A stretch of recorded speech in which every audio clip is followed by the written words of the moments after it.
All right. Hello. Good morning, everyone. Good evening, good afternoon, good middle of the night, no matter what time it is for you. I am delighted to have you here. Nice to meet you. If you are watching this, it's because you are preparing for upcoming round two applications. What we're going to do today is we're going to talk about what are some things you can be doing to get ready for this upcoming deadline. So real quick, who am I? In case you haven't met me before, it's nice to meet you. My name is Maria. I'm a 2005 graduate of Harvard Business School, and I am the founder of ApplicantLab.com, which is the website that is disrupting the overpriced and expensive admissions consulting industry. This is the sort of the requisite spiel part where I have to tell you what my company does. I don't know if you've looked at what other admissions consultants charge to help guide you through this process, but the prices are a little bit ridiculous. $365 an hour, $400 per hour, $500 or more per hour. And someone of my expertise, a Harvard graduate, I'm now entering my 18th year of doing admissions consulting. I could probably be charging $500 an hour, but that makes me feel gross and disgusting. So what I did instead is I built a website called ApplicantLab.com. It has everything you need. It is the ultimate sort of DIY toolkit for every step in the admissions process. I walk you through virtually all of the same advice that I would be giving you face to face, but since it's all online, the benefit for you is you can access it whenever you want. You don't need to worry about like, oh, let me schedule a time with Maria. Like, no, you don't need to worry about my schedule. You do it on your own. It's great. And I only charge you $349, which, as you'll notice, is less than the cost of 1 hour of what other people at other consulting firms are charging. And so it's a bunch of videos of me. It's interactive exercises to get you thinking and to get you brainstorming and outlining and also practicing your essays, all of it. I cover all of it. And in case you're like, well, does it sound too good to be true? I don't know. Check out my reviews on GMAT Club. I've got almost 150 of them, and they're pretty nice because I think people appreciate what I'm doing and the need in the market that I am filling. If you choose to use Applicant Lab, there's actually 3 ways you can save money. The first is you can use the lab by itself and then get a friend to kind of, you can send your friend your materials. I give you checklists in the lab that you can send to someone and say, okay, is this essay hitting these notes? You can also hire someone on my team. So I actually have a bunch of former Applicant Lab users. We're calling them the lab alumni. And they used the lab, they got into a top school, and now they've graduated. And so I've been training them on how to do resume reviews, essay reviews, mock interviews, etc. Now we charge less per hour than the other firms do because here's the catch on this. You have to do the exercises in the lab first before you hire us. You can't just sort of appear out of the blue and be like, here's my garbage. Because the reason we charge less is because if you've gone through the steps in the lab first, you won't be sending us garbage. And that means less work for us to do. And we get less grumpy. And so we don't charge as much. So you have to do a little bit more work leading up to the session, but the trade-off for you is that you don't have to pay as much. Or you can use the lab with a third-party consultant. So if you're already working with someone else, or if you want to work with someone else, no problem. You can use the lab and go through those modules and then just hire one of the expensive firms for like an a la carte package or like a 2 hours a la carte or a polished package. Or if you've got like one of those super big, massive, 5-school packages with another firm, what's another $350? Buy the lab and use it as an insurance policy because there's no governing body for admissions consultants. It's not like with doctors where you have to like pass an exam and show that you know how to cut someone open. Like there are some people in this space who are really, really good at what they do, and there are some people who are terrible. So if you're like, oh, I don't know which one my consultant is, use Applicant Lab and compare what I'm telling you to do and what they're telling you to do. And it's like getting a second opinion for not a lot of money. Okay, so with that, let's jump in. When I was asked to do something about how to prepare to apply in round 2, I asked myself, okay, for whom is this presentation actually going to be? Is it going to be for people who already applied in round 1 and now they're looking ahead? Or is it for people who didn't apply at all and round 2 is going to be their first deadline? And I kind of was wrestling with this a little, and then I was like, oh, duh, the easy answer is just, why don't I just give advice to both groups? So throughout this presentation, we're going to have it on either side of the screen, depending on which person or which person you are and which group you fall into. Regardless of which group you fall into, though, the beginning advice is don't procrastinate. These next few months are going to fly by faster than you expect. If you already applied in round 1, you might have already encountered how time is logarithmic. I think like you're like, oh, it's so far away, and then like all of a sudden, it just time just speeds up, and then you're like, oh, the deadline's tomorrow, and I'm stuck. Um, so if you haven't encountered this yet, trust me, just take it from me. It's going to go by a lot faster than you expect. Let's think about that famous MBA admissions quote from an applicant. Gee, I started preparing my applications too early. Said no one ever. I have never, in 18 years of doing, I have never heard anyone say, Maria, I really wish I wouldn't have spent so much time, but I really should have waited until the week before. Like, no, no one has ever said this. So start that. Start now, start tomorrow, as soon as you can. The other piece of advice is I sometimes find, just talk to people who are like, well, I'm only applying to Stanford. And I'm like, okay, well, because that's my favorite school. And I'm like, yeah, they're your favorite school, but you don't know that you're their favorite candidate. So just because you want to go to an elite school, it doesn't mean that they want you. And even if they do want you, there might be 20 other people in the applicant pool with identical resumes. And so at a certain point, it's going to come down to eeny, meeny, miny, mo, right? So don't apply to only 2 or 3 schools.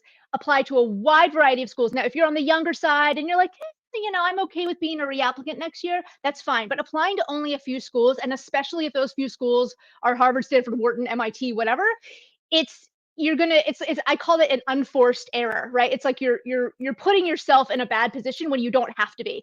And actually in the lab, I've got this little video. Here's my son with an unforced error on the ski slopes. You'll notice that he falls over for no reason. And this is what I think of when people reach out to me and they're like, yeah, well, I only applied to Wharton and Stanford last year and I didn't get it. And it's like, this is you. Yeah. Boop, there he is. There was absolutely no reason for him to fall over. He just sort of did it himself. So that don't just be like, I'm only going to apply to 2 schools. Like apply to at least 4 to 6 schools. Okay, we get it, Maria. Stop preaching. Please get to the action steps now. We were promised tools and ways to think about this, and so great, let's do it. Okay, your first action step involves your recommenders. If you already applied in round 1, first of all, if you haven't already, please thank your recommenders now. You might even want to consider, depending on your relationship with your recommender, you might want to get them a little gift. If you know that they like a certain brand of scotch or something. Because the reason I want you to do this now and before decisions come out is that it feels more genuine and it's not going to feel conditional. It's not like, well, I got in, therefore here's your gift. Right? Like, oh, wait a minute. Like, what? Oh, so you're only thanking me because, like, if you wouldn't have gotten it. So if you do it now, it seems like a really genuine, unconditional gesture. And if good news starts rolling in, tell them as it rolls in, right? Keep them apprised of what's happening. If they agreed to be your recommender, it's because they're on your side. They want to see you succeed. And so keep them up to date. Don't keep them in the dark. And look, if the news that starts coming back from your round 1 applications isn't all that great, start giving them a heads up. Start maybe by late November, early December, if the interview invites haven't really come through the way you were hoping, or you had the interview, but maybe didn't go as well as you were. Just sort of be like, hey, I might need you to submit a few more of these things. Sorry.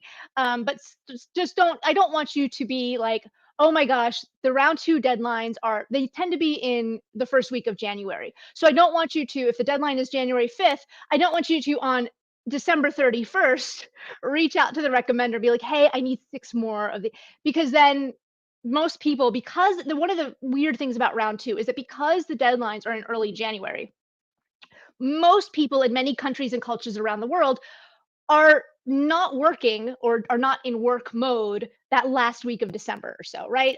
People in Christian countries are celebrating Christmas, or maybe they're celebrating Kwanzaa. Hanukkah sometimes jumps all around. It's in different times, or it's the new year. So anyway, the point is a lot of people are in vacation mode at the end of December, and chances are your recommender will be too. So you don't want to interrupt them in the middle of their vacation and be like, hey, by the way, I need 6 more of these. The good news, if you're new to recommendations, is that most recommendations are identical, and even the schools that have weird ones like Wharton, even Wharton has said, like, fine, we realize that our recommendation is a real pain in the butt, so you can go ahead and submit one of the other recommendations. We're fine with it. And I think they have to be fine with it because otherwise fewer people would apply, and it's in their best interest to have more people apply. Now, if you haven't applied yet, and you're looking to head to round 2 for the first time, start buttering up your potential recommenders now. Even if you're not really sure, who am I going to choose? Is it this person or that person? Who cares? Think of 5 potential people and start being really nice to them now. If you haven't been nice to them recently, ask them how they're doing. How is their kid? How's their dog? And as you start to narrow down who your 1 to 2 are going to be, depending on the school, some schools only need 1 recommendation. Ask them as soon as you possibly can if they would be willing to be your recommender. Explain to them the situation. I'm applying to business school. You're going to need to say nice things about me, but you're also going to need to say what's a time that I was not so good at something and how did I grow or how have I improved as a person. Um, but I want you to give them the heads up and have them A, verbally agree to do it, and B, give them a heads up of the sort of thing you're going to need from them, but don't add them or send them the recommendation link first, right? You're going to create your online account for the application for the school, and then you enter in. It's like, oh, enter in the emails of your recommenders, and we'll send. Don't do that part yet because I don't want your recommenders going rogue. Because sometimes people are like, oh, great, it's the link and it just arrived. Let me fill that in now, because you are going to want to be thoughtful in your application plan with balancing what you say about yourself and what your recommenders are going to say about you. So give them a heads up, but don't tell them yet. What I want you to do is before you send them that link, you are going to have to, you're not going to write the recommendation yourself, but what you're going to do is you're going to write a little document with some pointers on, hey, like you're going to be asked this question by pretty much every school. And of course, you can write whatever you want, but I would love it if you really focused on that one time that I did that one thing that was super cool, right? So that way you can't control what they write, but you can at least try to guide them to hit the points you want to make. You also don't want them to completely repeat a story. If you're applying to a school and they have a leadership essay question and you talk about the blah, blah, blah project, and then your recommender's like, oh, yeah, she led the blah, blah, blah project, and it's exactly the same, then that's a wasted opportunity. It's not bad, but it's a wasted opportunity because that way you've only gotten across one cool story when you could have gotten across 2 cool stories. And so 2 is better than 1 because you took the GMAT, so you know that. And then you're going to give them a preparation package. By the way, round 1 people, if you didn't do this step, maybe now could be a good time for you to rethink through and be a little bit more thoughtful in how you engage with your recommenders for the upcoming round, just in case you're going to need it. And why did I put this first? Because you can't control your recommenders. It's the only part of the process that you cannot control at all. You can control yourself. I don't recommend it, but if you have to, you could stay up all night the night before the deadline doing the essays and the little text boxes and stuff if you had to. But you can't tell your recommender like, hey, I know it's your daughter's bat mitzvah tomorrow and it's a big deal for you, but you need to stay up all night writing my recommendation letters. You can't do that. So this is like the most important thing because it's the thing that's most out of your control. The next thing you need to be thinking about is student outreach. Again, if you already applied in round 1, and you did student outreach. By student outreach, I mean, just to make sure that we're all on the same page, it means to the schools that you're interested in, you need to be reaching out to at least 1 current student or recent graduate to talk to them about the program and to say like, hey, like what, I'm interested in going into product management at Amazon. How's the Amazon recruiting process? Which classes have been most useful for you as you transition to product management or whatever? Like getting that sort of inside scoop is really important, not only because it's going to help you figure out like, wow, is this school even for me? Because it would stink if you went through all of this process and you paid all of this money and you went into the debt that you're probably going to have to go into for this degree. And then you get to the school and they're like, oh, yeah, Amazon doesn't recruit here. You're like, oh. Actually, Amazon was a bad example because Amazon recruits everywhere. They're actually, I think, the largest MBA employer these days. Pretty crazy. But let's say, I don't know, investment banking or real estate, private equity, or whatever it is you want to do. You need to do that research now because you don't want to buy a bicycle when what you really needed was a tricycle or a Segway scooter or something like that, right? So become an informed consumer, talk to students. Also, by the way, sorry, it's really important. Almost every school wants to know that you've talked to students because for them, they see it as an act of commitment. They see it that you're really interested. You're not just going by the rankings. You really love them. You took the time to get to talk to like that matters a lot to them. In part because it's kind of like an ego self-esteem thing, but also because frankly, they care a lot about their yield. So they want to know that if they give you a spot, that you're going to take that spot and you're going to enroll. This is why It matters a lot at some schools, much more than others. Some schools like Harvard and Stanford, they don't care because they know that statistically speaking, there's like a 93% chance if they give you an offer, you're going to take it. But any other school, especially like, the less elite the school, the more nervous they get about yield. So just make sure that you talk to students. Most application forms, the application forms themselves and the data forms will say, how many people have you spoken to? Who did you talk to? Which online events did you attend? Blah, blah, blah. So you're going to want to have that engagement, that track record of engagement ready to go. So it not only helps you, it not only helps you decide which schools are good, it helps you get accepted too. So if you already applied in round one and you did this step, if you're an applicant lab user, you knew how important this was. So you hopefully already did it. So again, just like with the recommenders, reach out and thank them. Hey, my apps are all in. Loved talking to you. It was so helpful. Fingers crossed that I get the interview invite, whatever. Similarly, if you do get the interview invite, let them know. Thank you. Hey, fingers crossed. I'm, super excited. And if it's not good, and if you're like, hey, you know what? I applied to your school and I didn't get in, I want you to reach out and thank them anyway. Because first of all, it's just common courtesy. If they took 15 to 30 minutes of their day to talk to you or to send you an email answering your questions about the school, hey, it didn't work out for me. I'm bummed that I won't be, I won't be at McCombs next year, Hook 'em Horns. I was really looking forward to being oh God, I was about to say the cow, but it's not a cow. The hook, the horns, the big, anyway. This is what happens. I only drank half of my coffee and that's why I can't remember, but I was really looking forward to being a Tucky next year. That's an easier one to remember. So, but it's not going to happen. But thank you so much anyway for your help. Why should you do this? Number one, it's just a nice thing to do, common courtesy. But number two, this is a long game, right? You might be a reapplicant next year. And if you're a reapplicant next year, you can reach out to them and be like, hey, it didn't work out this year for me in Tuck, but I'm going to try again because I love Tuck so much. And so do you have any other friends you could connect me to? Is there anything else you think I could be doing? Right? It's a small world. Also, this next advice also applies for both groups.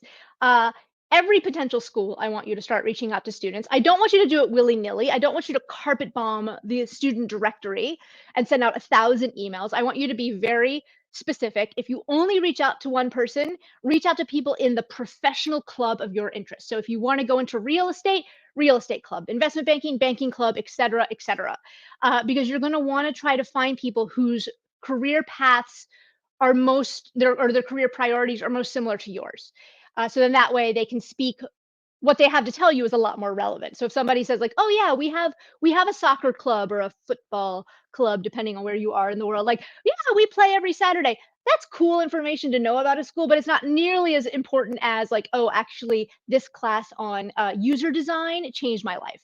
So if you can only, I'm not saying like, oh, Maria, I don't have time for this. No, just reach out to one or two people at each school and try to make sure it's the clubs that most match up with your career goals. At every school, until you get accepted, you have to treat every school like it's your first choice. So if you're applying to 5 schools and 2 of them are your first choice, and you're like, okay, I've already reached out to the 2 people at those schools, and then I'll wait to see, and then blah blah. In December, I guess I'll reach out to the people at the schools I'm not that excited about. This process is so competitive, and it is just such a crapshoot sometimes. Just you have to treat every school like it's your first choice until you get in somewhere, and then you can be picky. Then once you get in, I remember once, this was years ago, so this person is no longer in this universe of MBA applications. I did a call with someone years ago who was like, Maria, the reason I wanted to set up an appointment with you was I'm having a really hard time, I don't know how I'll choose between Harvard and Stanford. And I was like, whoa, like, have you gotten into either one of them? And she's like, well, no, but once I do get in, I don't know how I'll choose between them. And the law of statistics being what it is, Stanford with a 6% acceptance rate and Harvard with a 9% acceptance rate, she did not get accepted to either one. So don't be picky now. You have to treat every school like it's your first choice. And then I want you to try to reach out to them now, because sometimes it's not like, these are all student volunteers, right? Sometimes the first person you reach out to might not be the person who is like, oh, I don't feel like dealing with prospective students here. Can somebody else take this email? Like, can someone talk to this person? So some clubs will have like the ambassador type for applicants, but some clubs won't. So it's gonna take some time. It might take a few emails back and forth. You might have to ping someone again after a week or two, like, hey, a friendly reminder, just, I know you're so busy, but any chance you could do this, I could talk to someone. And then if they do reply, I want you to spend an hour prior to that call doing quick research on the school itself. So that way, if you do get on the phone with them, you don't embarrass yourself by being like, so does your school offer a product management major? And they're going to be like, yes, it's on the web. Google. Google could have told you this in 0.26 seconds. You don't want to embarrass yourself, but don't start doing the research first, because then that way, what if you reach out and nobody ever gets back to you and then you just wasted your time? And as I said at the beginning, most schools want to see engagement because they want you to come. Okay, on to the essays. And you're like, wow, Maria, I thought the essays were the most important thing. Why didn't you start with them? They're not the most important thing. These other things matter more, especially because they are out of your control. But the essays are in your control. So if you already applied in round one, here's where you are right now as of today. We're in early October right now, right? You probably have not yet started hearing back, or you might just be in the beginning process of starting to hear back from your schools. Like some of them might be issuing interview invites. And so in the next couple of weeks, you're going to start to get a sense of, I got a lot of interview invites, or I only got a couple, or, I didn't get any. So while you're playing that waiting game, if you want something to do, if you want to feel productive, compile a list of your potential round two schools, what their essay questions are. If you're a lab user, they're already in your lab account. But if not, at least compile. I don't want you to start writing the essays because you might not need them. Maybe round one's going to work out perfectly for you. I don't want you to spend a ton of time writing essays you're not going to need, but at least like put together a list of what those essay questions are. And I want you to start looking for overlap, thematic overlap with the essays that you've already written. So you can at least start to recycle or think about, like, how am I going to recycle the stuff I used in round one for round two? So for example, if you applied to Wharton in round one, Wharton's essay 1 and 2, or the Columbia Business School essay 1, that's basically the why MBA, why our school, like, what is your vision for your career and how can our school help you achieve those, that sort of thing. If you've already done those essays for those schools, you're done, right? A lot of schools ask a very similar question. Some schools give you 750 words, like I think Washington Foster is 700 or 750. Other schools give you very little, like 250. But you're going to have to make this argument for pretty much every school except for Harvard. So just you might want to think about, like, okay, like, is the stuff I had, is the foundation of what I had solid? Therefore, can I reuse it for later? And by the way, in case the round one news starts coming back and it maybe might not be positive as you were hoping, maybe revisit what your career vision is. As you will have seen in one of my many other webinars, the number one reason people, if you think about my son falling over, the number one reason that people who were going to get in, or who were like had a good chance, don't get in and they fall over, is because they apply with a career vision that doesn't make any sense, right?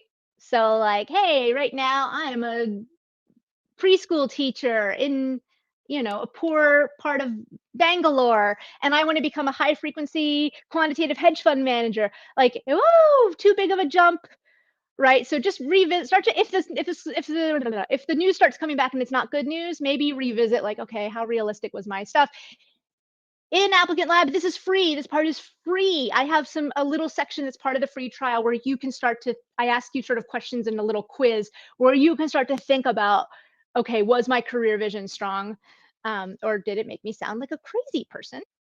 If you already wrote a leadership essay for another school, that is, you provide, I call it in the lab, I call it evidence, because you can't just say, I'm a great leader. That's like if I said to you, I'm a great juggler. Like, okay, well, show us how you juggle. I can't, because I'm actually not a good juggler. You can't say in any of your essays, I am, right? I am phrases are a bad idea in any essay. I am such a good listener. I am so empathetic. I'm so nice. No, no, no. You can't say I am. You have to show me that you're empathetic. You have to say, I noticed that she was feeling down, and so I said, hey, let's take a walk, right? What's really happening with you? That's showing someone that you're empathetic. That's not saying I am so benevolent, right? So that's why I call it evidence in the lab. You have to have evidence that you're a good leader. Now, if you already have evidence stories from your round one applications, many schools ask for a leadership story, proof that you're a leader. After all, that's the big thing. They're not looking for people who are brainiacs, right? They're not looking for people who are super, super smart but have no people skills, right? They want people who are leaders. So if you already did HBS, GSB, or Kellogg, those are schools that are kind of famous for having leadership essays. So at least start thinking about like, okay, how can I recycle my leadership story perhaps for other schools? And then there's another very common group of essay questions that are like the values questions, or sometimes they say, tell us who you are, or show us who you are outside of work. Basically, this is trying to get at like, are you a robot that only works all the time, or are you actually a human being? Um, and so the good news is that there are a lot of schools that ask this question. They phrase it very differently, right? Haas will say, what makes you feel alive when you're doing it and why? And Yale will say, what's the biggest commitment you've ever made? But at their core, those questions are trying to get at who are you as a person, not a resume. Who are you as a person and not a list of professional accomplishments? And there are slight variations, obviously, in how you would answer it, but at their core, they are asking very similar things. So if you already wrote one essay for one of the schools listed here, you can probably recycle it. If you applied to Columbia already and you wrote CBS Essay 3, which is about like what's a piece of music or a movie or a book or something that really resonates with you and why, you can probably reuse if you say, well, this book really resonated with me because I value blah, blah, blah, blah, blah, then you take out the reference to the book, you can probably reuse those concepts for other essays. So the point is, I don't want you to start writing the essays now. You might not need them, but start thinking about like, okay, start mapping those stories to the different, okay, so if I end up applying to Booth, what am I going to put this? I'm going to put this story here and that story there. Okay, if you haven't applied yet, here's what I want you to do. Before you start writing anything, if you just sit down without doing any pre-thinking and say, okay, here's the essay question. Tell us about a time you made a lasting leadership change. Go. The problem is if you don't do any pre-thinking, you're going to be flailing around and it's going to be sloppy and your thinking is not going to be good and you're not going to come up with the best examples. It's just like right now, my kid has started taking pre-algebra and he's so frustrated because he has to like list out all the steps and he gets so frustrated. And I'm like, but if you don't do that, and you'll all remember this from your math days, if you don't list out all the steps and you try to do all the steps at once in your head, bad things happen because ideas swirl around and you don't have any, you get lost in your own head. So first, before you even look up a single essay topic, I want you to start brainstorming what are your greatest hits, right? What are the things that you have done that are like the best? Not necessarily in terms of numbers. It could be something that had a great amount of numbers. It could be a project that you worked on that led to a product that made $1 million for your startup. Great, but the greatest hits are more about interpersonal skills than they are about just money. So it's something where, and you will have seen plenty of other videos in the past of me, basically you could have, if you did something by yourself that was amazing, that story is not as good for business school as something you did with other people where you guided other people, you inspired other people. That's much better, even if the end result was less important. So at a minimum, here's what you're probably going to need for most schools.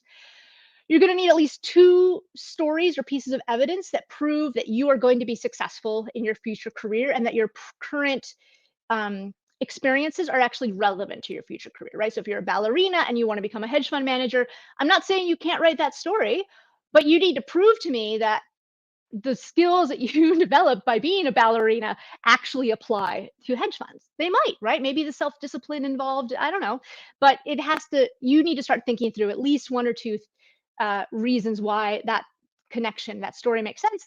You're going to want at least 1 piece of evidence of student engagement. So that way, for most of the schools, you can drop in either into the essay or into the application form. Oh, I spoke to Susie Q, class of 21, and she said blah, blah, blah. You're going to want at least probably 3 leadership stories because many schools will ask for more than 1 leadership example. But even if they only ask for 1, you're going to need, each one of your recommenders is going to need a leadership story also. So if you're applying to a school with 2 recommenders and you're applying to a school that has 1 leadership essay, you're going to need 3 examples. So just for now, a safe place to start is to brainstorm 3, and then 2 to 3 pieces of evidence that you are mature, which is another way of saying, think about a time that you failed or a time that you could have done something better.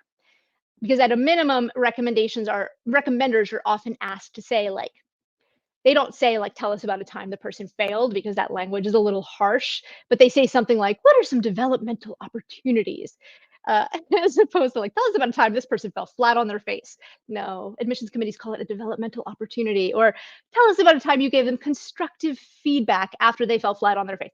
So, showing that you, at a very minimum, you're going to need that for your recommenders, but also some schools will have essays where they want to show them, you show them that you're like, yeah, I blew it. That thing, man, I I'm really messed it up, but I learned from it.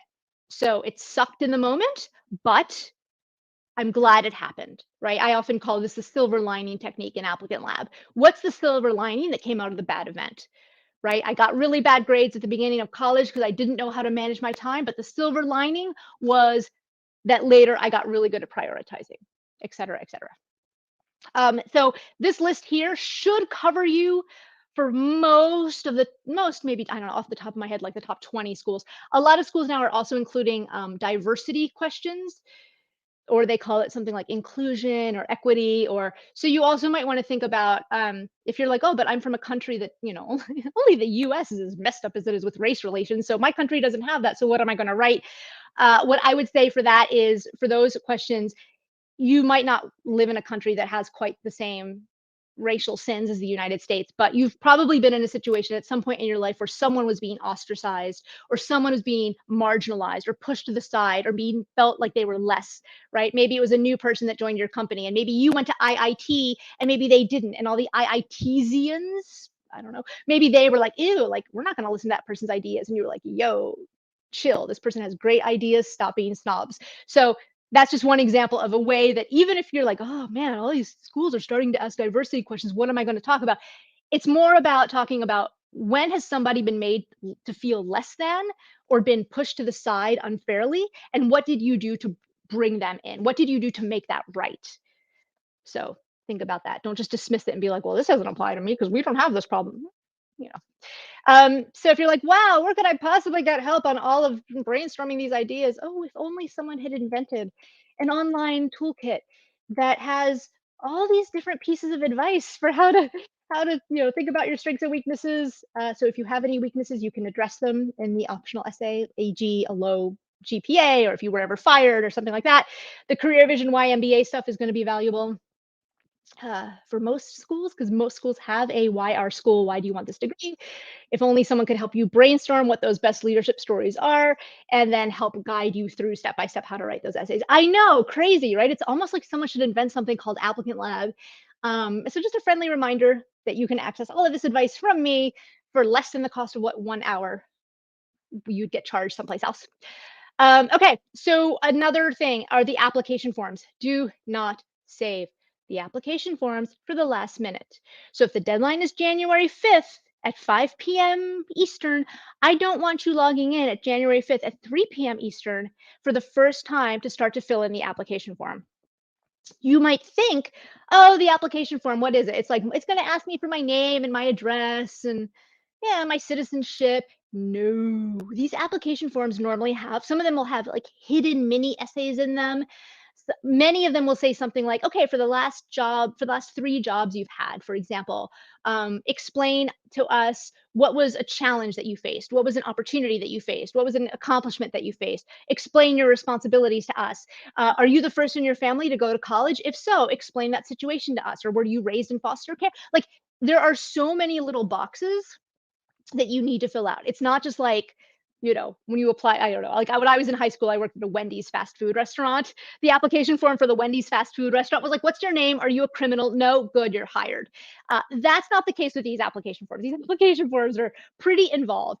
And so if you wait until the last minute, it's going to look really kind of weird if you submit this like flawless, shiny essay that has perfect grammar and whatever. And then your application form is like full of typos, and it's going to look weird. You're going to be stressed. And by the way, sometimes the application forms go down because of technology, and like everyone's flooding the server and now nothing is working. Don't do it. Tell yourself that the deadline is actually 2 days before, and start opening up and start filling in those application forms now. What you should do is, and I actually have this as one, I got ahead of myself. You should create like a little document somewhere that has like a bunch of the repeated, like, name, address, whatever. And that way you can just sort of copy and paste it, just so that way you don't literally have to type it out each time. So if you already applied in round 1, the good news is you should be able to just kind of redo your work here. I find that application form work, filling it out can be a soothing side thing. If you're at a point where you've been working on an essay and your head is swimming and you're like, "Ah, I need to take a break from this," then switching your attention to work on the application forms for a day or two can give you a break from the essay swamp in your head. But it's also you're doing something productive, right? So consider this to be sort of like I want to feel like I'm doing something, but I don't really want to think that hard. Get to work on the application forms. You might want to revisit though, even if you did apply in round one and you're like, I'll just copy and paste. One big mistake that I see a lot in the application forms is that the worst thing you could do is copy and paste from your resume. So if the application form says, describe your job responsibilities, and you literally copy and paste from your resume, it just makes you look really sloppy. It makes it look like you are not committed. Again, those schools want to see commitment, that you really want to go to them, right? Even if they are your safety school, no one wants to feel like a safety school, just like no one wants to feel like a safety spouse. Right? Well, I only married you because the person I really wanted to marry wasn't available. Like, yee, even if that's true, you're not going to say that. So it's the same thing with the schools. If you submit an application form that's full of typos, or you're just like, yeah, whatever, copy paste, I don't have time for this. You're indirectly telling the school, I don't really care about you that much, and so that's gonna, even if you're a strong candidate, no one wants to be the second choice. So um, don't just rewrite it, don't just copy paste it, you look lazy. And also make sure, for me, I often tell people, make the application form boxes as conversational as possible. It might be one of the first things they read. You're going to want to be like a real person having a discussion with someone, and not stuffy and using big words from the dictionary. um, tell if it says something like, what are your job responsibilities, I want you to tell it in the way that you would tell, um, you know a friend. If someone's like, hey, it's my cousin visiting from out of town, she's a dentist, what do you do? That's how I want you to explain it. So explain it to someone who's smart, but not someone, don't assume that they also know. If you're like, well, I optimize the Jira platform ticketing system, like, ugh, they're not going to know that. So make sure it's clear. What you do is clear. Make sure it's conversational. Make sure it is not a repeat of the resume. If you haven't applied yet, start creating those accounts now. It doesn't take a lot of time, but it can be a real pain, right? You have to like verify the email and blah, blah, blah. And now start prepping the document, like I said a few minutes ago, sort of like tweet-like descriptions. And the reason I say tweet-like is that a lot of the schools they have character limits in the boxes for your description of your accomplishments, your, whatever, challenges, responsibilities. So sometimes those boxes, it can be around 250 characters per box. So if you start off with 250, it's always easier to add than it is to take away.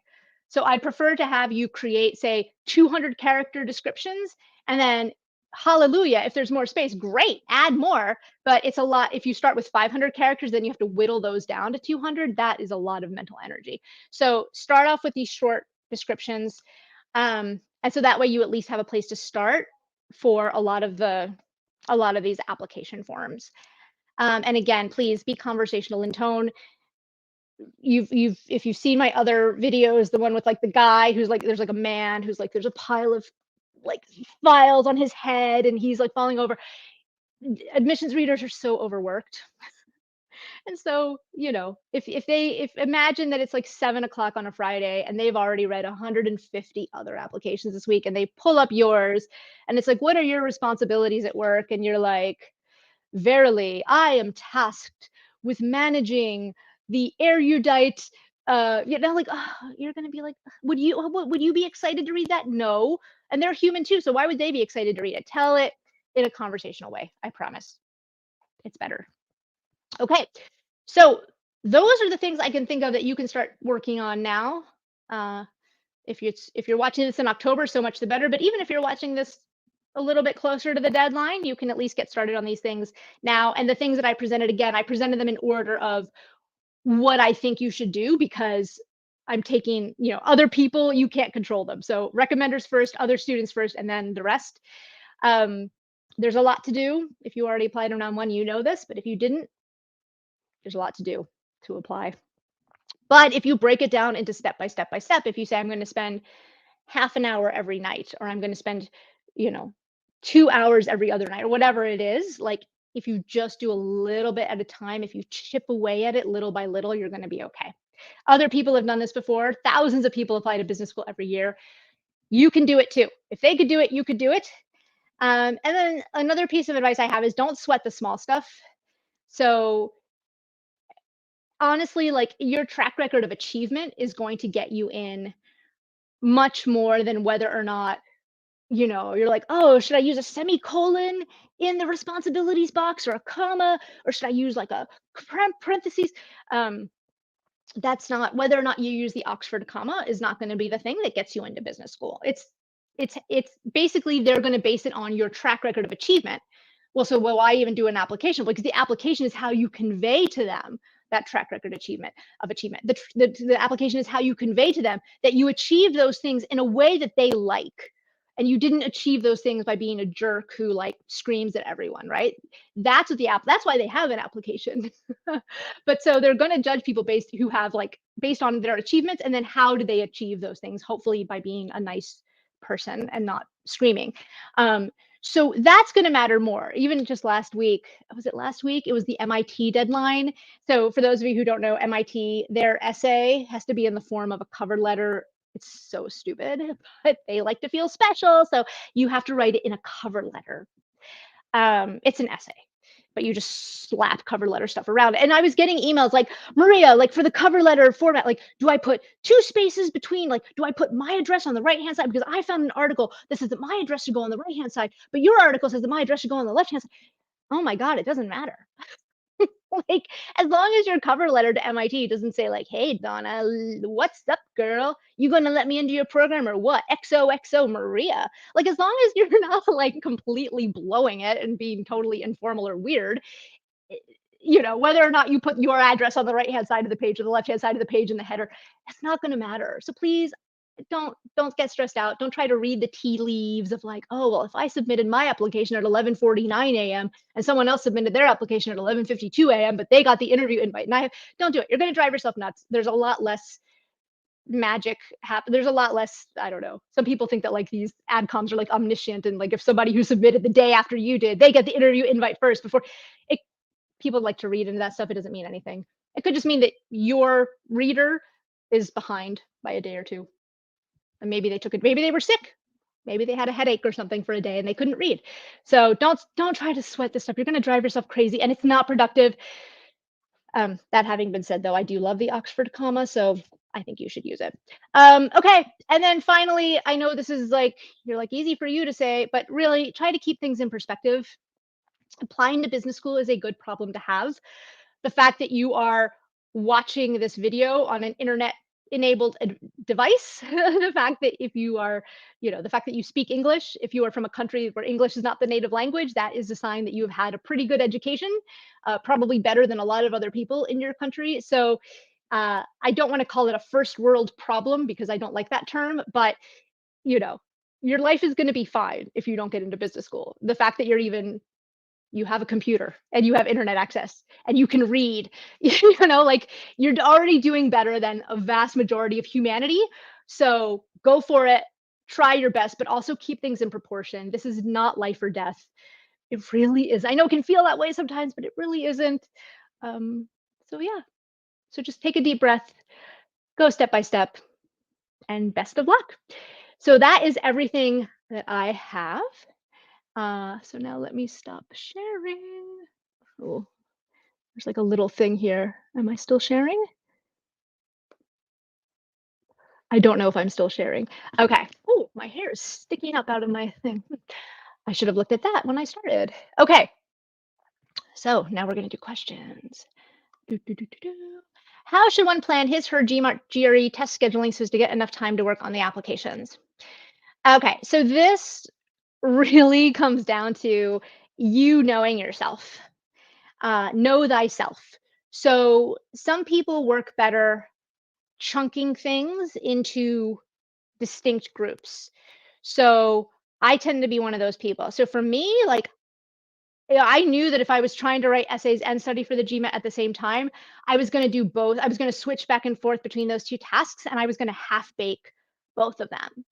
So for me, if you were me, which you're not, I would say Try to get the GMAT and GRE out of the way as soon as possible. Focus entirely on that, get it out of the way, and then turn your attention to the essays, etc. However, some people are not me, and some people are like, you know what? I was so stressed out when I was studying for the GRE.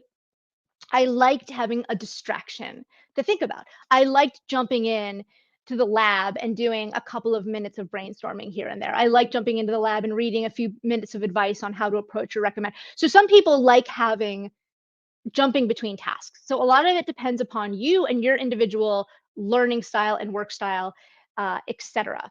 So if you're applying in round two, which is in a couple of months, and you have not done your GMAT yet, and you have not done your applications yet, you need to buckle up. It's going to be a rough couple of months for you. So I hope you got that coffee pot ready or whatever your caffeination of choice is. I hope you get that ready because I'm not going to lie to you. It's going to be a rough couple of months for you.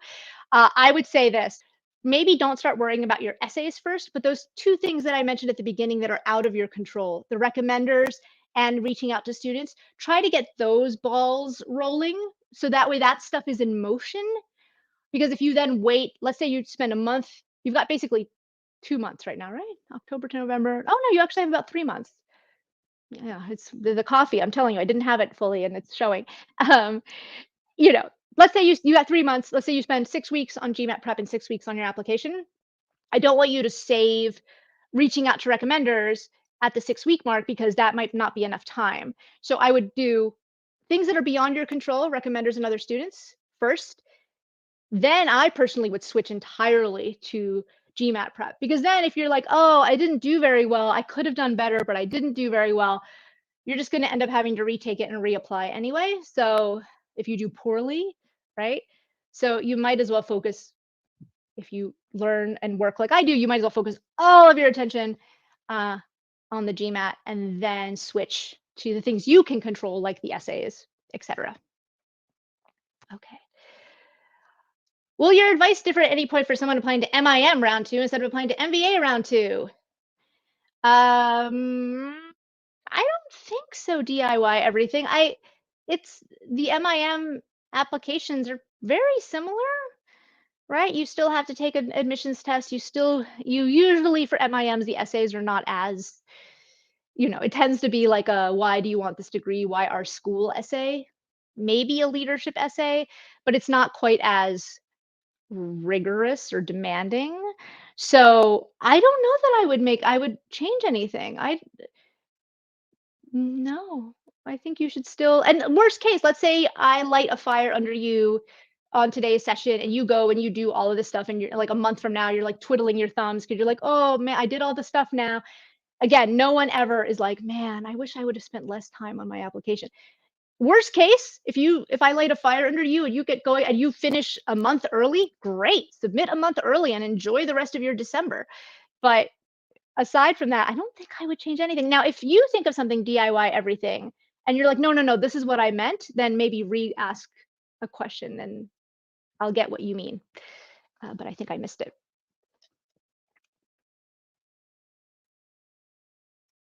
Let's see, next question. Let's jump into the comments. Many have said that Haas is almost impossible in round two for Indian folks. I need to say, I've actually heard the same thing. I think that Haas, out of all of the top schools, and this is purely anecdotal, I have no scientific evidence to back this up. I feel like Haas is I don't want to say unfriendly to Indian applicants, but I feel like part of it is that they have a really small program, right? So they can't accept a lot of people from India just because they don't have a lot of people to accept, period. But the rumors swirling, and this is why, hey, student outreach, reach out to the South Asian South Asian students group at Haas. Ask them, how many of you are there? Right? The class has X hundred of people. How many of you are from India? And the ones who are from India, what was your background? Did all of you go to IIT or did some of you maybe, go someplace else? You start to get a sense of what are their backgrounds. Did any of you apply in round two and get in? And if they say, well, only one of us did, but the other 6 of us all applied in round one, that's the rumor I've heard. Oh, look, our decision tracker supports this hypothesis partially. Haas is tough for Indians and yeah, I've heard that Haas is tough for Indians in general and round two in particular. If we know we are applying in round one of next year to schools, when should we start attending webinars and reaching out to students? Sterling, that's a great question. I would start, maybe not today. Today's a little early. I would definitely sign up though for the email list, right? Where it's like, connect with us. Sign up for the email list. I've got this tip as part of the free trial in the lab, but I'll save you a moment so you don't have to go find it. A lot of schools, some, not all of them, but some of them actually track your engagement, your digital engagement with the school. So they check to see like how long have you been on our email list? Of the emails we sent you, how many did you open? How many links inside of the emails did you click? Like there are actually like software systems that are called like candidate management or yield management or something like that. And they try to predict how likely you are to enroll in a school given your previous digital engagement. So I would start the digital stuff right now. And I don't mean to be cynical, but I say this sometimes, like if they send you a thing for a webinar that makes, first of all, don't click on like, Sterling. I don't know. There's a picture here of a very cute little couple. So Sterling, I don't know if you were the male or the female, but let's say just for the sake of conversation that you're the male. Don't click on the webinar for female applicants. If it's like women at Wharton, learn what it's like to be a woman and you're not a woman, then don't click on that webinar link. But if it's something that's relevant to you, let's say you're a veteran and they have a thing for veterans, click on that. And if you're too busy to watch it, just click on it and have it running in the background while you do the dishes or something, right? Like, but because they can't see if you're doing the dishes, they just see that you clicked on it. So I would start that. In terms of student outreach, now is a little early because think about how all the round two people are going to be reaching out between now and December 31st ish. So I would wait until, let's say, February of next year, February, March, because you want to do it before the summer starts, because at that point the students are going to be doing their summer internships, and since summer internship is the main way you get a post-graduation job, understandably a lot of students during the summer, they just want to be laser focused on their jobs, their internships, to get that return offer, right?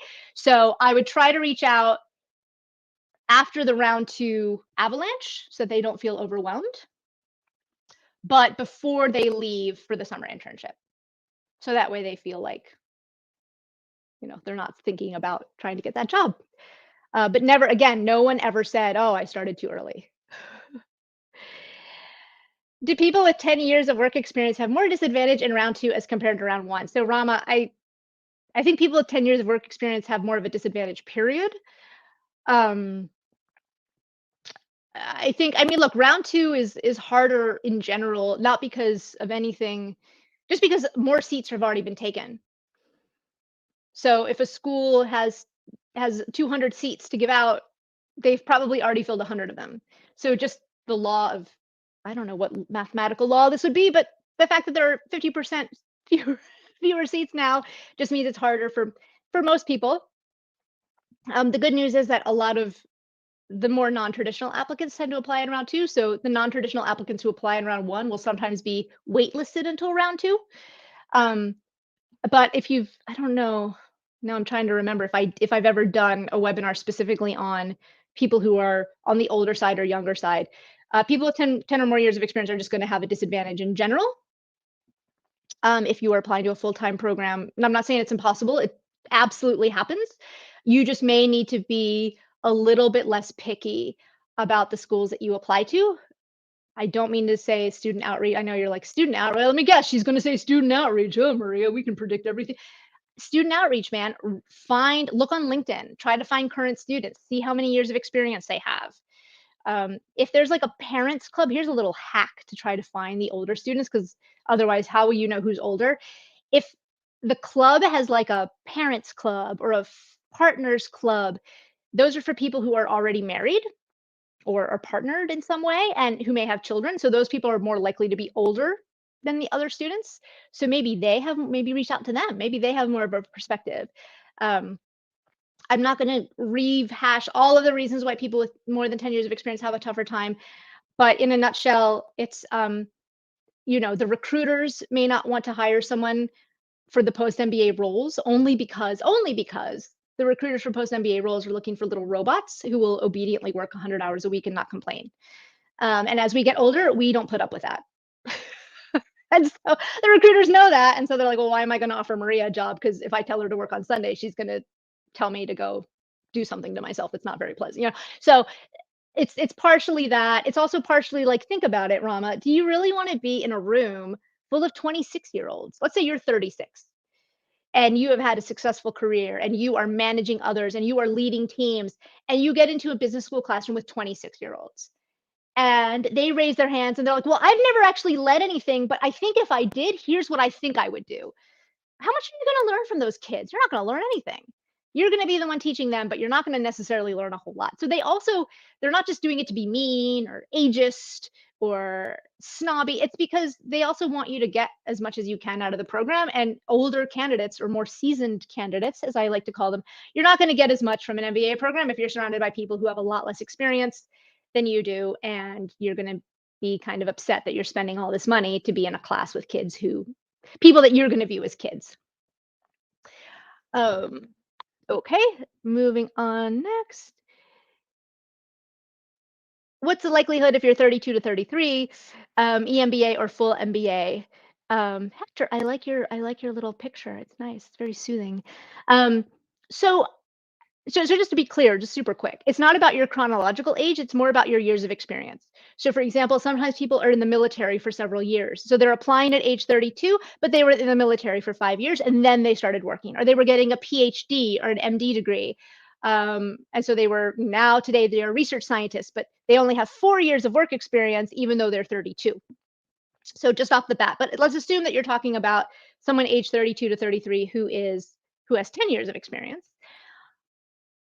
I a full MBA is feasible, right? If you can prove that you really need the degree and that now is the right time to do it, you may, if you are, and this applies to Rama as well, you may want to write in the optional essay, like, here's why. You might want to address it head on in the main essay if they ask a why MBA, why now question. But if not, then in the optional essay, you might want to say something like, "Look, I realize that I have more experience than your average student. I was thinking of applying," just explain what happened. These people are grown-ups. They're humans, right? Say like, "Look, I was going to apply I've had this happen sometimes. Like, I was going to apply 3 years ago, but then my parent was diagnosed with cancer. And so I tended to them for 3 years until they passed away. And that's why I'm applying now." Right? That's one that I've heard. Or like, I was gonna apply a couple years ago, but then I got this really cool promotion, and I knew that that job was gonna help me in the long term become a leader, but so now I'm applying. You might as well try for full-time programs, and if you really think it's like a glaring elephant in the room, address every elephant in the room head on. This applies to anyone with any, if it's a low GMAT, low GPA, if you fail the class freshman year of college, they're going to notice it. They're going to find it. So any elephant in the room, I'm about to mix my metaphors. Elephants in the rooms and skeletons in the closet, just bring them up. And so I would say if you are older, you may want to say like, "I realize that I'm older. I realize, but here's why I still want an MBA. Here's why the MBA will be good for me." One thing I also meant to say before, because we are getting a couple of questions on older candidates, is also explain, like, if you say, "Well, I want to go work as an investment banking associate," that's going to be harder. Because first of all, it's like, have you looked into what that job entails? But if you're an entrepreneur or if you're going to a family business, those two career paths, if you already are, not if you want to become an entrepreneur, if you already are an entrepreneur and you have a business that's somewhat successful and you say, "I've decided to take a year off or 2 years off to become really, I've got my right hand woman, she's going to take over the company while I'm away." Right? Then you can say, "Well, I still need this education, even though, because I'm not looking for the typical post MBA career outcome, what I'm really coming for the education. Ergo, you don't need to worry about me from a career perspective." Similar to people who have a family business, like, "Hey, my father's announced his retirement in 3 years. I'm going to go take over the family fertilizer business. I need the MBA now." Also, if you're older, unfortunately, the deadline has already passed for this, but there's something called the Columbia J term that starts in January. It does not have a summer internship, but that's really good for older candidates, as are 1-year MBA programs like Kellogg. If you already have a master's degree, you can apply to Cornell's 1-year MBA. So Hector, finally, my note to you would be apply to both. Should I apply to EMBA? Should I apply to part-time MBA? Apply to both of them. Hedge your bets. Terrence Neo. Is it better to present yourself with a different background or goals as compared to the class profile for diversity, or the same as the majority for fit? So to be clear, Terrence, diversity doesn't come from saying, I want to get an MBA so that I can run a marshmallow factory. Like, that's not what they mean in terms of diversity, right? They mean people whose lived experiences have been different up to business school. So that way, when they are in business school and everyone's having a discussion about a case or a certain problem, different people are going to say, well, wait a minute, like when I was working in my company, here's how we approach this. And someone else say, well, that's weird because I was in the military, and in the military, here's how we handle this. And someone else is going to say, well, in the nonprofit world, since we don't pay people a lot, we have completely different challenges. And here's how we handle this. So that's what they mean in terms of diversity. It's more about diversity of background, primarily professional background, but also socioeconomic background, right? Because if everyone is rich and you do a case on, like, I don't know, marketing McDonald's, to, like, no one's going to have everyone's going to be like, well, do people actually eat at McDonald's? No, I don't think so. And the fact is, billions of people eat at McDonald's. They're just not all rich like you. So they need that socioeconomic diversity. They also need the socioeconomic diversity for sometimes be the voice, to be the voice of conscience, to be like the conscience, the conscience of the class, and be like, hey guys, like, I know you're all talking about in this case how we should just fire everyone for insubordination, but the fact is, like, maybe we shouldn't do that because maybe these people have kids to feed, because my mom worked at a factory. And yeah, so that's what they mean in terms of diversity, because otherwise the conversations, you learn the most in business school from the conversations, and the conversations are done by your classmates. And so you need classmates with different backgrounds to share different ideas and different experiences. Otherwise, the conversations will be boring and you're not going to learn anything. So that's where the diversity piece comes in. If you say, well, I want to become a poodle trainer, I want to get an MBA to go become a professional dog trainer, you're going to sound crazy. So that's not where diversity comes in. You definitely, I wouldn't say the same as the majority in terms of fit. You need to find the career vision that fits your background. So you might say, well, I want to get the MBA to open up a dog. Let's take the crazy example I gave a second ago, the dog training school. I want to say that sounds crazy for most people. But if you say, well, my family actually owns a chain of veterinarians, we own Veterinarians of America, which is a chain of 45 different veterinary clinics, and I want to expand the business by adding dog training schools onto that, then that career vision fits beautifully, right? Because the person's background and where they are and the change they can implement, it all fits together in a beautiful little burrito of logic. The fit needs to come from logic, not from, you know. And if you're like, well, I could argue two different things, then yeah, go with the thing that the school is good at. If you're applying to Washington Foster, for example, in Seattle, and you're like, I could apply with like a finance story, or I could apply with a tech story, I don't know how many people Foster sends to banking, but I know they send a ton of people to Microsoft and Amazon, and, you know, so why not make it easier for them so they don't feel that you're a risk, that you're not going to be camping out at their career services office crying about, like, I just spent $180,000 and you haven't gotten me the job that I wanted and it's your fault. Like, they don't want that at all. Nobody wants that. So it needs to be more about, if a school is famous for something and they know it'll be easier to place you, and then just make sure though that your background, it's more about your background fitting. Because then a lot of times the admissions office and the career services office are in fact sometimes literally in the same hallway. And so in many schools, admissions officers, if they think a candidate is compelling otherwise, they'll go down the hallway to career services and be like, hey, I've got this poodle trainer who wants to become an investment banker. Do you think they can do it? And if the career services office has absolutely no way, in no version of the universe, even if you had all of the infinity stones, you would not be able to get this kid that job, that person's not getting in. So it has to be realistic. It has to fit mostly with you and your background.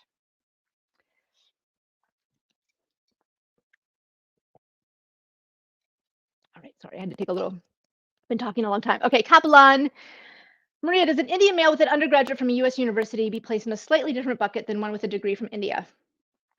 So I think I would say yes, a slightly different bucket, insofar as by going to the university in the United States, or in any other country, you've had a diverse cultural experience, right? If you went, oh, you did say US specifically. You've had the opportunity to live in the United States for anywhere between 1 to 4 years.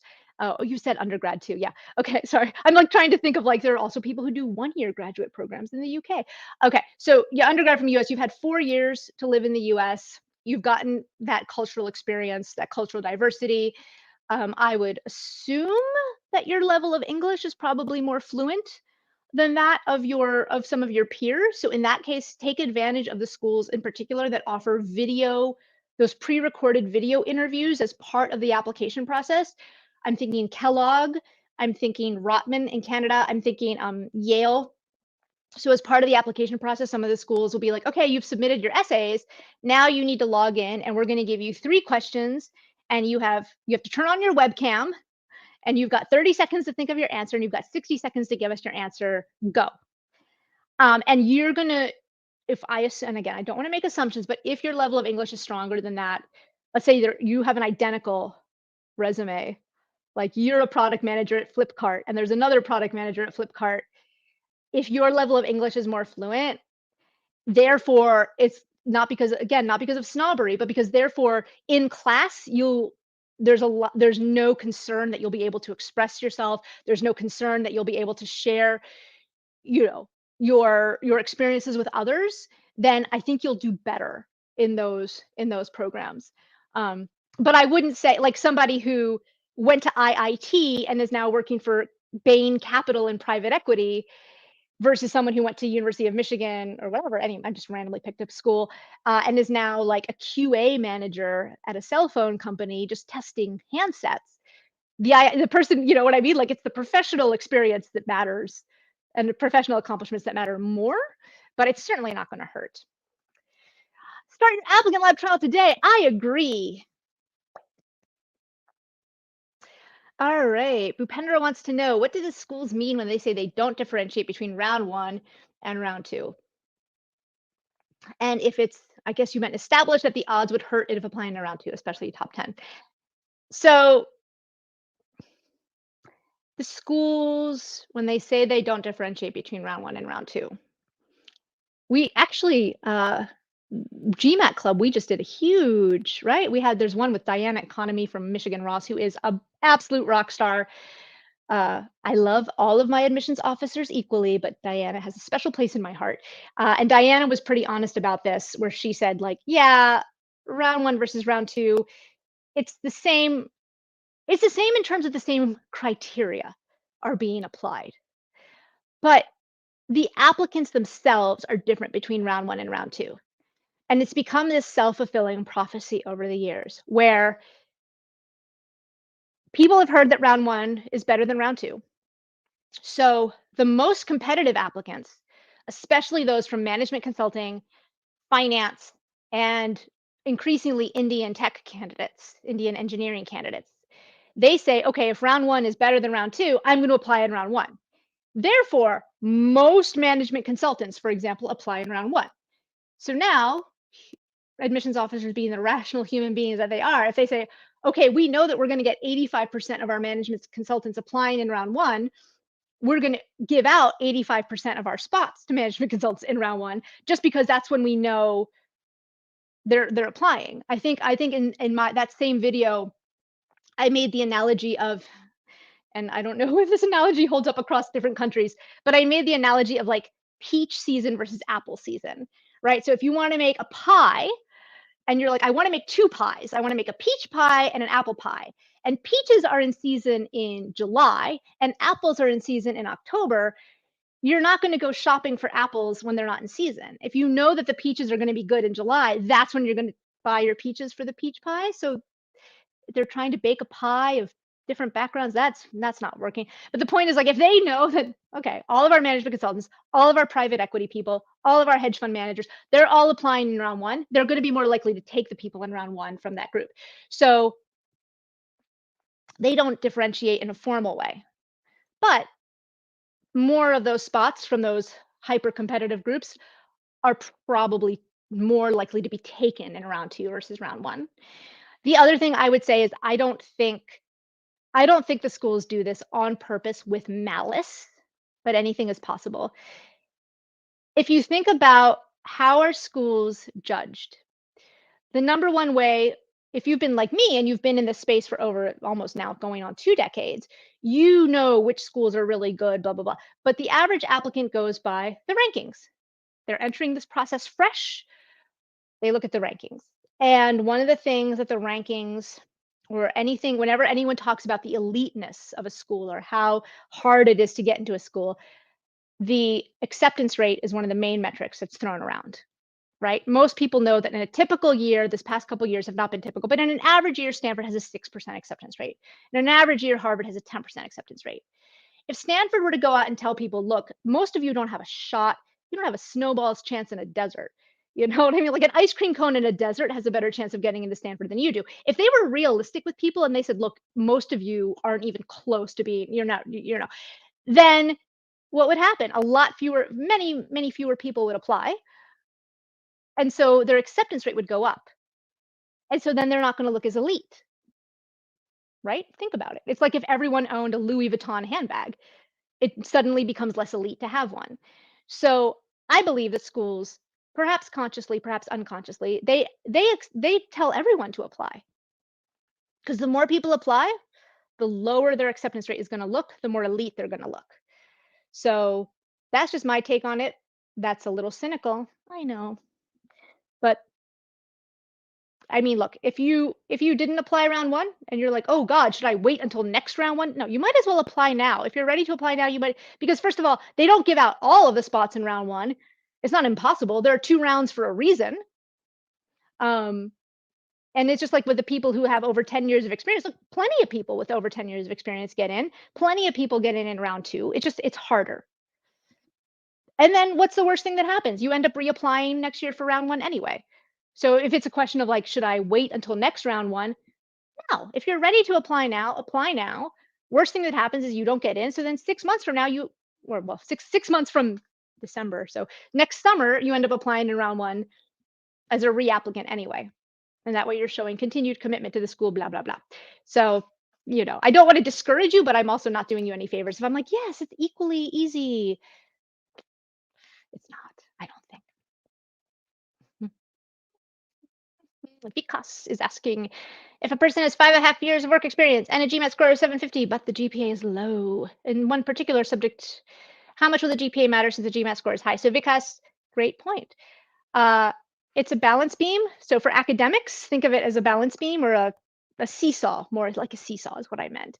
And so if the GPA is low, but the GMAT is high, that can help bring it into balance, especially if you have a little bit more work experience, because that way you have the GMAT to balance out the GPA on the academic side. And hopefully those 5.5 years have been ones of like fast promotions and lots of responsibility.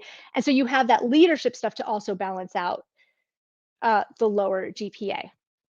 So the GPA still matters, but you have these other pieces of evidence that outweigh the GPA. Of all the pieces of the application, the easiest weakness to overcome is a low GPA.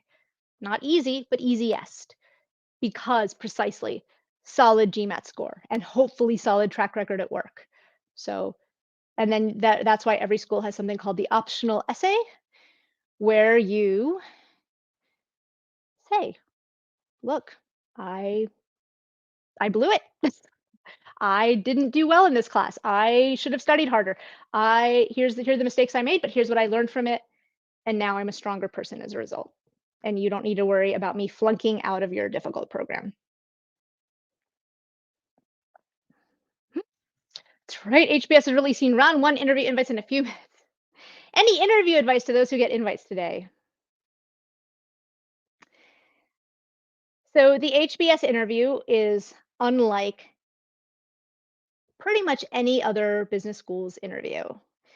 So the preparation you need for the HBS interview is a lot more. The HBS interview will be conducted by someone who has read your application inside, outside, and backwards. That is read by someone who is really, really smart, Most people on the HBS admissions committees themselves went to HBS and have MBAs. So you can't BS your way through an HBS interview. And part of what they're trying to do is, and I have a whole thing, by the way, in case you didn't use Applicant Lab before and you get that HBS interview invite or you get some interview invites, there is a possibility to just buy the interview advice module in Applicant Lab. And in that module, I have a ton of like advice and videos of the most typical essay questions, like what are your strengths and weaknesses? And so I have like a video of me giving like a bad answer to that question and then a good, and I explain like, here's what makes that a bad answer.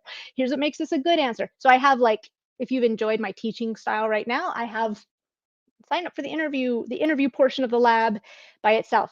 And so I have, as you might not be surprised to see, I have a whole thing about the HBS interview. But to summarize some of my points, uh, a lot of people applying to HBS, obviously it's a very accomplished applicant pool. It self-selects.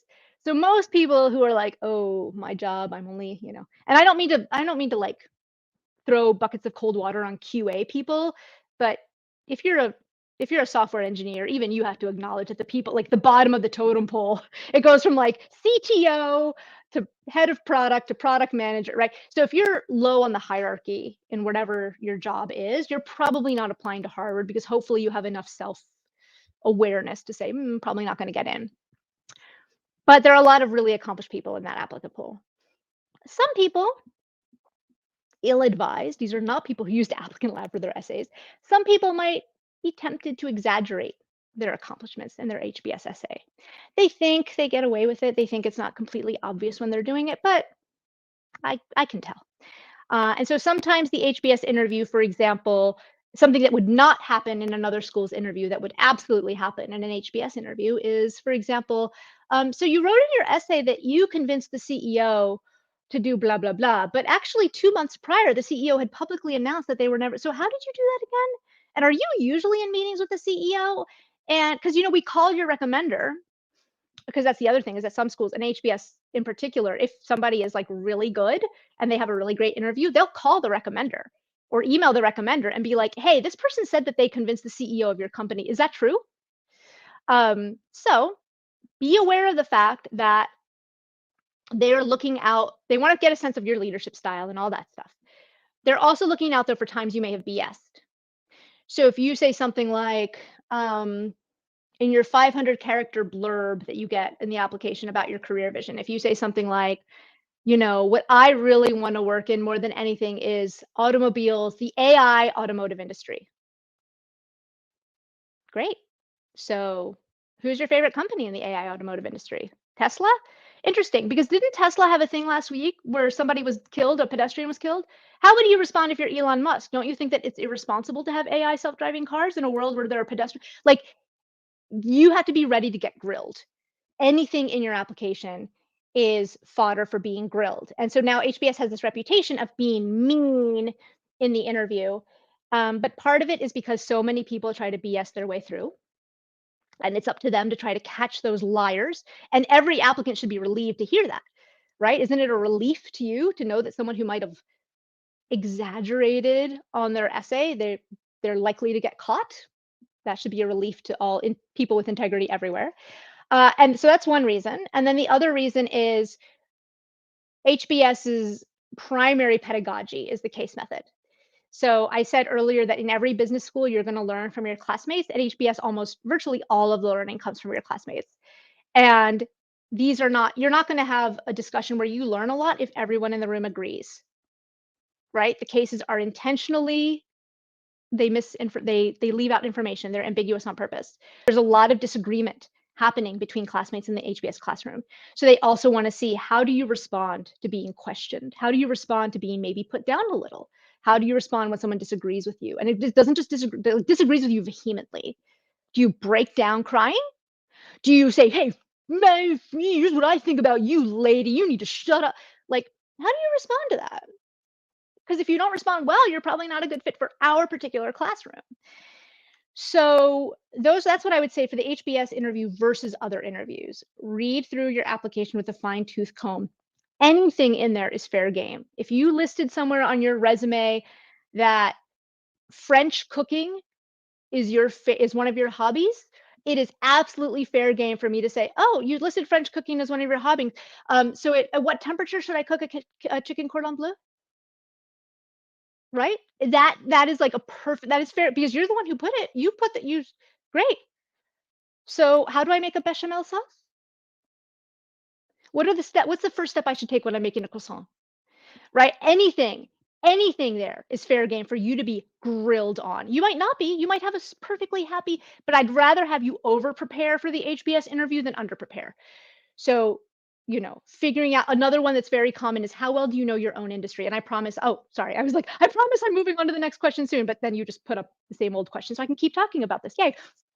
They also want people who are, and every school says this, but HBS in particular, they want people who are intellectually curious. And that means people who don't just say, well, here's the job that I have been assigned. I have to make widgets from 9 a.m. until 7 a.m. every day. My job is widget maker. So I go to the office, I make my widgets. I'm very obedient, and then I leave the office. And then I don't think about work again. I don't think about improving my company. I don't think about how can I make my overall company. If the job I have is making widgets, then making widgets is all I do and all I think about. They want people who lift their heads up from their desk and look around and are like, huh, I'm a widget maker, but marketing, I think they could do a better job marketing the widgets. I wonder if they've ever thought about doing TikToks, showing people with the widgets. Maybe I should go to marketing and I should say, hey guys, do you want me? I'll make a TikTok and maybe it'll go viral. So that's what they're looking for in terms of your accomplishments, right? Do you look up and around beyond your immediate scope of responsibility to take the initiative to take on more? And at a minimum, do you look up and around at your industry? So you're like, well, I design artificial limbs for a biotech company. So I need to really understand limbs and fake joints and all that engineering stuff. But they want people who look up and around and say, what's happening in the biotech industry overall? Right? What's the biggest trend in 10 years from now? Who are the winners in the artificial limbs industry going to be? If you were the CEO of your company, what keeps you up at night? Right? What should your company be doing strategically to fight against a competitor? Not should you have a finger with 3 joints versus 6 joints. They're not going to ask you questions about that sort of thing, but they want evidence that you have been looking up and around at your company as a whole, as your industry as a whole. So one question that I guessed once when I was doing a mock interview that the person actually got was they were working for the Southeast Asian division of a very large multinational corporation. And the previous year, another division in Europe of that same corporation had been in a lawsuit, and the company had settled the lawsuit instead of going to court. And so I said, last year, your French division was sued and they settled out of court. Do you think they should have done that? And the guy was like, they're not going to ask that. And I'm like, anything about your company is fair game. Any headline about your company, any headline about your top competitors. If you say, well, I want to go become an asset manager, great. Which stocks? And don't tell me Google and Alphabet and Amazon. Everyone knows that those stocks. Tell me a stock that I should invest in that I haven't heard of before, and why. Right. So if you say stuff like, I'm really interested in stocks, and great, prove it. So that's what I would say is the HBS interview more so than any other interview. And of course, the typical other, like, tell me about your leadership style, tell me about your weaknesses, that stuff too. But if I had to say what's different about the HBS interview versus the others, it's the stuff that's the stuff I would think about. It's hard, but it's hard on purpose. I wouldn't respect it if it weren't hard, which is me. What time is it? Oh, 8:54, not too bad.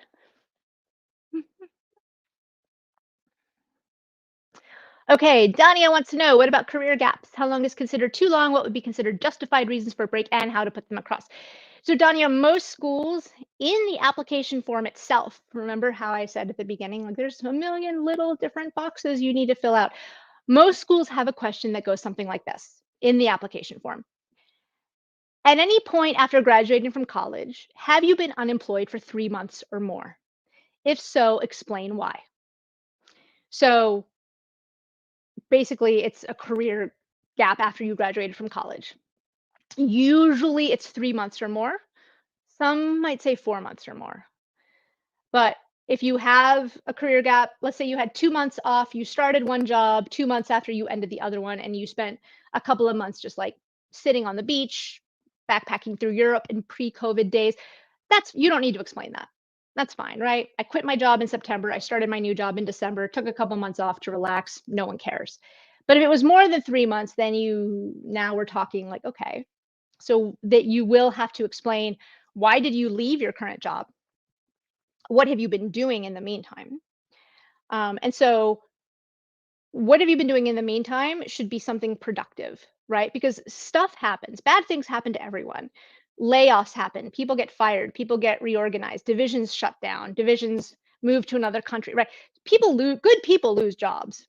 So, if the fact was that your division got restructured and you were laid off and it was COVID last year, and so your industry wasn't hiring and you were unemployed for 6 months, that's not the end of the world.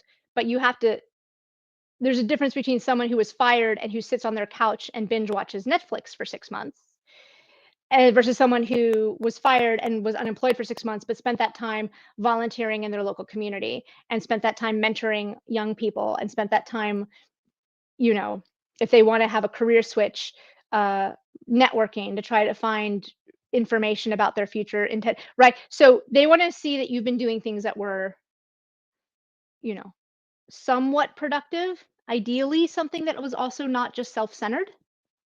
So, if anyone's watching this and you end up getting unemployed, do try to volunteer on some level for someone, something. Find a startup. Say I was unemployed, but I took an unpaid internship at a local startup and I helped them think about their marketing strategy and I implemented their first ever viral TikTok for widgets video, right? So that sort of thing is important. So justified reasons for a break. Usually breaks are involuntary. I would not say like I got fed up. My boss is a jerk. And so I got fed up with that guy and I was like, hey buddy, you can take this job and shove it. And I marched out of there because the problem with that scenario is that they may question your judgment. So when people quit a job and they don't have another job lined up, it's like, ooh, is this person kind of flaky? Do they have temperament issues, right? Do they have anger management issues? Um, so usually justified reasons for a break are involuntary separations from your job. Uh, or if you know you have another job coming up. So for example, let's say your boss leaves to join another firm and they say to you, look, as soon as I can, I'm going to hire you to come join me at the new firm. And I guarantee it. And then you say, well, okay, fine, I'm going to quit my job now. And then, but you have to explain it. You have to say, like, well, I knew a job was waiting for me. I will tell you what is not a justified reason for a break. A not justified reason for a break, and this is a big, and I don't want to assume just based on your name that you're from India. I'm not going to make that sort of cultural assumption, but I'm just saying because I know a lot of the GMAT Club audience is from India. I know that in India, it is common and perhaps accepted for people to take a year off to study for a test. So, for example, the civil services exam, I believe I've heard of, where people study for a year or two for this exam. That doesn't happen in the United States. We don't take time off to study for an exam. So if you took time off to study for the GMAT, do not let them know. I'm not saying to lie, but also I want you to omit the truth because in the US we don't do that. The idea behind the GMAT is that you take it while you're working. You study for it while you're working, and that way it's an even playing field. Because if you took time off just to study for the GMAT, first of all, they're going to say to themselves, this is someone who clearly doesn't understand what American business schools are looking for. We're looking for professional leadership above all. If you take 6 months off, that's 6 months of professional leadership you're not getting. Number two, if you end up crushing the GMAT after 6 months off, that accomplishment won't be as valued because, well, of course they did well on the GMAT. They took 6 months off. Anyone can get a 780 if they take 6 months off and that's all they do, right? So if someone does that and they get like a 780, that 780 is not going to be as impressive because it's like, well, okay, of course they did well. So for those reasons, so if anyone is thinking of taking time off to study for a GMAT, don't do it. And if you did it and right now you're panicking, don't panic, but just don't tell them you did that.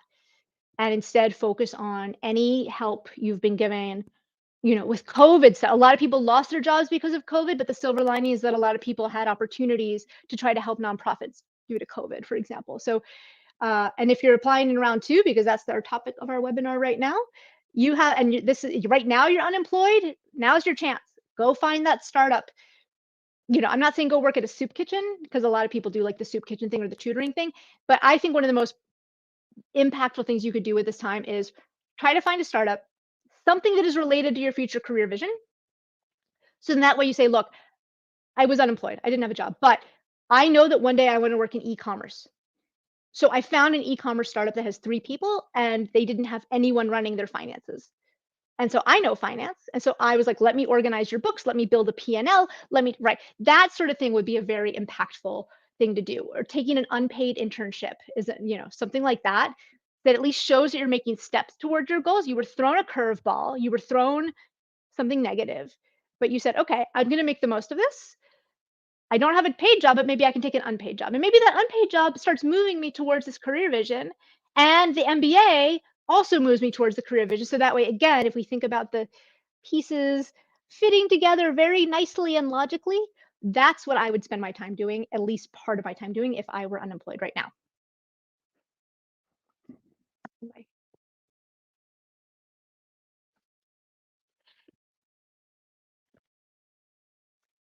Okay, I love your energy. Thank you. It's very tough. It's early in the morning for me. I usually like pass out after these. Like I get up early and I'm like adrenaline, and then I have to sleep for 3 hours because I crash. Do applicants from non-traditional backgrounds? How do applicants from non-traditional backgrounds show quantitative ability besides a test score?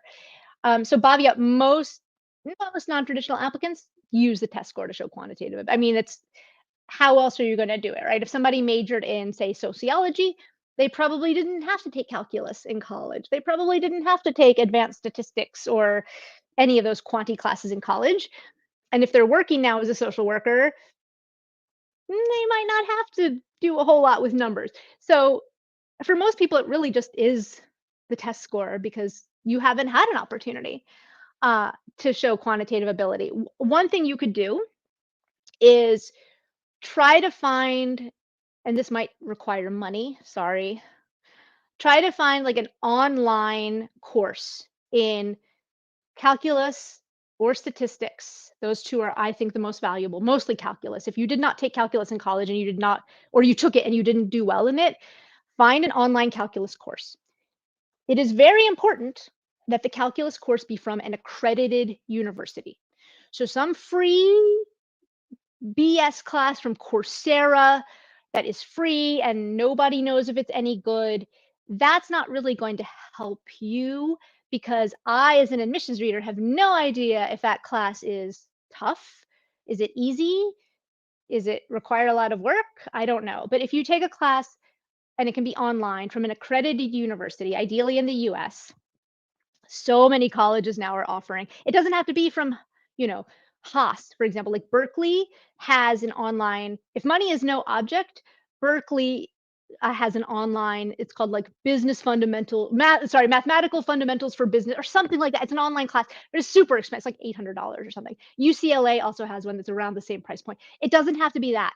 It doesn't have to be from a fancy school. It could be from a community college, as long as it's an accredited institution. So that way I, as an admissions reader, feel confident that it was a real class and not like, okay, it's the calculus of puppet making and we're not really learning calculus, it's just a joke.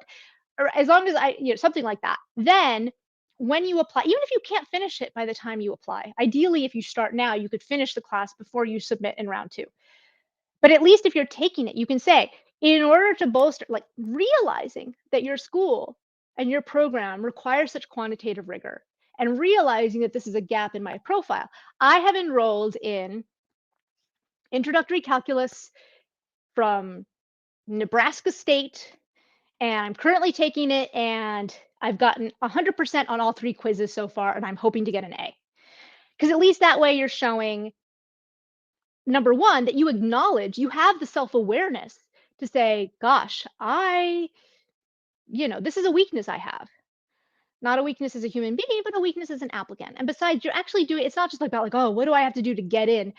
you're actually doing yourself a favor. If you have not had a quantitative background and you go to business school, this is people get so caught up in the admissions that like I have to get in, I have to get in, that they forget that it's actually school. Like you're applying to go to school, and that school, especially in the first semester, is gonna be hella full of quantitative stuff. So you're actually doing yourself if you don't have a quantitative background, you are doing yourself a favor by starting to study the quant stuff now, even if it doesn't have anything to do with your application. Because if you get in and you show up to a business school without any quant background, you are going to be so miserable your first few months. Everyone else is going to be out partying, and you're going to be like, OMG, what's an R squared? Right? So that's what I would do. And if you can focus anything on from your background at your work that involves some sort of quantitative ability, let's say you're a social worker. And so you're like, well, my job doesn't have anything to do with quant. Okay. But what if your nonprofit has a database of the children that you're helping in your community? What if you say, I'm going to go through this database. I'm going to teach myself a little bit about database programming. And I'm going to go through the database and I'm going to try to find patterns. I'm going to try to find how can we optimize the services that we're giving? How can we, if a number of our children are all located in this one community, maybe that's where we should set up our counseling center. I'm literally making up so many things right now, right? But like, is there a way that you could try to dig through the data that your company or nonprofit or organization has and start analyzing that data? And at least that way, when you apply in 3 months, you have something to write about. So that's my second thing. Besides the test score, take a class and try to find something in your background that can make you more quanty. Ravish wants to know, Ravish, you are ravishing either way. I've heard the Chicago booth has additional essays they release before interview invites. They sure do. How should we prepare for them? So they don't actually release them before the interview invites. I think what you were saying is that when you get invited to interview at Chicago booth, they give you an extra essay or two sometimes that you have to write, and they only give you like a week to write it or 2 weeks to write or something like that. How should you prepare for them? I don't think you should prepare. It's hard to prepare because the whole point is that they are trying to make them as unpreparable as possible because they want to try to get a sense of like, okay, some people spent a week on their Chicago booth essays, some people spent a year on them. So what happens when everyone is given the exact same writing task and everyone is given the exact same amount of time to prepare it to make it a bit of more of a level, even playing field, right? So I would say, at a minimum, try to think about what are some leadership stories that you did not already talk about, um, that could make good fodder for a general type of essay. Um, Sometimes it might be a diversity. Actually, so again, I'm not trying. You're like, oh, let me guess. Applicant Lab has it. Applicant Lab does have it. In the years past, it usually takes me about 2 to 3 days. And once I find out or I'm informed that there's either a question has been changed in an essay or a school has changed, whatever, or oh, the booth things have come out, it does take me about sometimes 2 to 3 days to update it. But I update it every single time. So I'm logging in right now to my account to see if I have the old ones from last year. I might have taken them down. But if you give me a second, I can try to pull up what they've been in the past. I don't know that I would prepare, Ravish. I would, again, like don't go crazy. I don't want you to stress out over something, especially if you haven't gotten the interview invite yet. Like, what a waste of the time for you to try to prepare for an essay that you might not end up having to write. Spend that time instead watching Ted Lasso or Grace and Frankie. Those two shows are wonderful and much better use of your brain energy. Okay, I'm trying to pull it up and trying to talk in one screen and pull up on the other screen what some of these things have been in the past.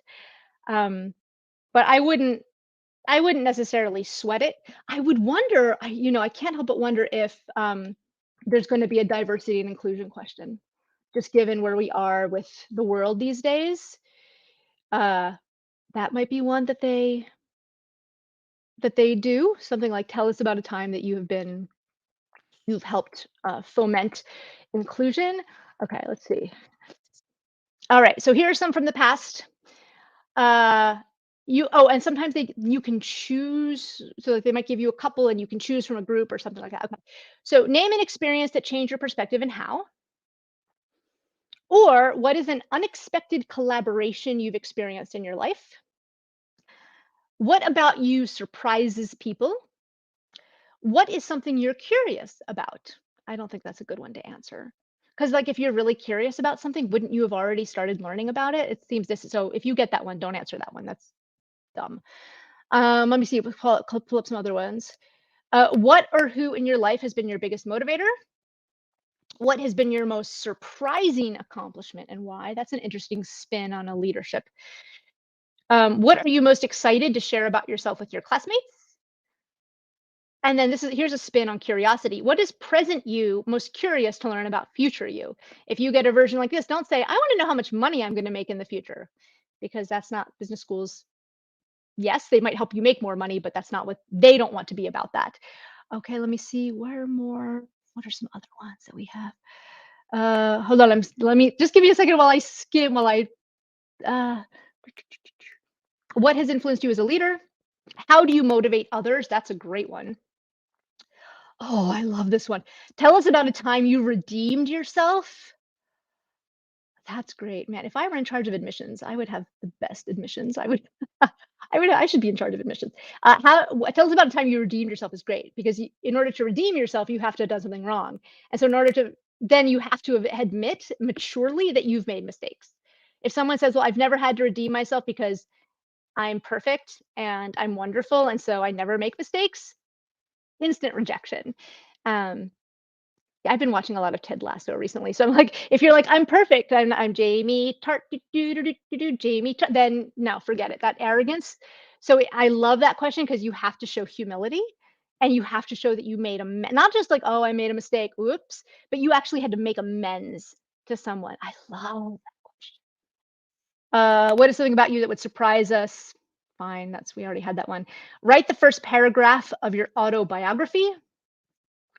Blah, that's boring. What is your favorite quote and why? That's actually one. If you get interviewed, if you get invited to interview for Yale, at least in the past, they have asked you like submit a quote that means a lot to you and explain to us why.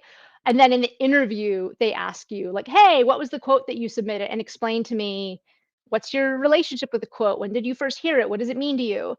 Give me 2 more seconds, everyone. Bear with me as I skim to see if I can find any others. Oh, this was in the past. So Booth years ago used to be really visual. They used to have to like submit like PowerPoints that were beautiful, and or they had one where it was like one year, a couple of years, it was like here are a bunch of pictures of Booth and which one resonates most with you. It was really not very cool. But so this is an old one. Share a photo that you think would resonate with us and tell us why. Here's a big trap. What was the last thing you searched for on the internet, and what does that reveal about you? I would. That's for me, any essay question that is not going to get an honest answer is a bad essay question, and that's not going to get an honest answer.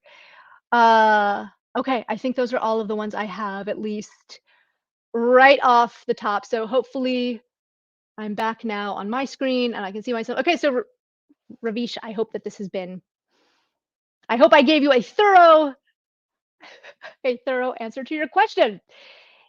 And if you find that useful, please sign up for my product. Akil wants to know, some schools have given a GMAT waiver. What's your opinion on applying without a GMAT? So if you you should only try to get a GMAT waiver if your GMAT is low for your competitive cohort. So if your GMAT is low overall, but you're a social worker helping homeless children in Bangalore, that is more forgivable. But if you are an investment banker and if you're or like an engineer from India and you have a low GMAT, that's less forgivable. So when I say if you have a lower GMAT, I mean in terms of your competitive bucket, right? If you have a lower GMAT, then try to get that waiver, because if seeing that number, even if they say, well, we're not going to pay attention, it's a holistic process. We don't pay, but you know, it's still, they're still going to see it if it's low, and it's still going to impact them on some level, even subconsciously. So if you have a lower than average GMAT, Don't submit it. Try to get that waiver.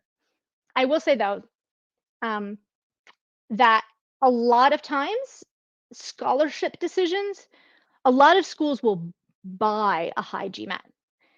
And what I mean by that is just like with the rankings, just like how the acceptance percentage matters for rankings, so does average GMAT. So if a school has someone that they want to accept, like the social worker from Bangalore, but that person has a 680, if they need to maintain a 730, then they need to get an average of their GMAT. Then they need to get someone up at the 780. I'm not doing the math right, but the point is, if they're letting in someone that they really want to let in who has a lower GMAT score, they're going to need someone else in the pool that has a much higher GMAT score to balance it out so that their school's average stays the same. This is why some schools will buy high GMATs. So if you have a very high GMAT and they know that you're going to help average up, you are more likely to get a scholarship if it's a school that cares about rankings. Not a lot of them do. This does not count for Harvard or Stanford. They don't care. So if you apply without a GMAT, you will probably not get a scholarship, at least not a merit-based scholarship. So think about that. And then if you say, well, shoot, then everyone should apply with a GMAT. No, because if you apply with a lower GMAT, you might not get in at all. So what's the worst problem to have? To get in and not get a scholarship, or to not get in at all? So that's something that I think you need to think about. But if you have a high GMAT, go for it. Don't ask for a waiver, and then, if you've got a good one, show it off. Teresa Gomez wants to know, for an average Indian applicant over 30 years of age who works in finance, what kind of extracurriculars and volunteering work would help create a good impression on AdCom? So for people, so again, AdComs are humans. And so they understand that if you're working 100 hours a week, you're not going to have 20 hours a week to volunteer. So they are understanding that you are not going to do a lot of community service. Most, to the extent, if we think about, again, like this idea of like looking up from my desk and looking around and saying, how can I help? Most people in situations like yours, they volunteer inside the company. So they will say something like, okay, I'm going to join the women's group and I'm going to mentor 2 young recent hires. Or I'm going to join some other group and we're going to put on monthly events around whatever. So a lot of people who work at the big hectic jobs tend to volunteer within their companies in some sort of affinity group type of organization. If you have not started volunteering yet, please don't start now and then put it for your application, because don't you think it's going to be pretty obvious that this person has never volunteered before, started researching applying to business school, and then, oh, all of a sudden now they're doing 3 different volunteer things? Isn't that kind of it's kind of obvious what that person is doing? I usually tell people, if you have been doing a volunteer project for less than a year, unless it's like incredible, and of course COVID changed that, right? Because COVID last year was less than a year by definition, when we were at the beginning of the pandemic. But for the most part, if you've been doing something for less than a year, maybe consider not even putting it in your application, because even if you started doing it with the best of intentions and the most sincere, earnest of intentions, if you start it 6 months before a deadline, it's going to look like you don't actually care about those kids. It's going to look like you're only doing it to make your application look good, right? Like, oh, this person went on GMAT Club and they realized that, oh, shoot, I was supposed to be volunteering all this time and I never did. So quick, let me sign up and suddenly start tutoring and soup kitchening and do. Come on, they're not stupid. So if you're over 30 and you've never done any volunteering, I would say maybe. I mean, this is where I know some admissions consultants out there are like, hey, it's better late than never, and anything is better than nothing. But I don't know. I want people who volunteer because it's in their hearts to do it and because it's something they have a passion for, not because they're doing it because they think it looks good for getting in. And I personally think that it looks really hollow to suddenly start.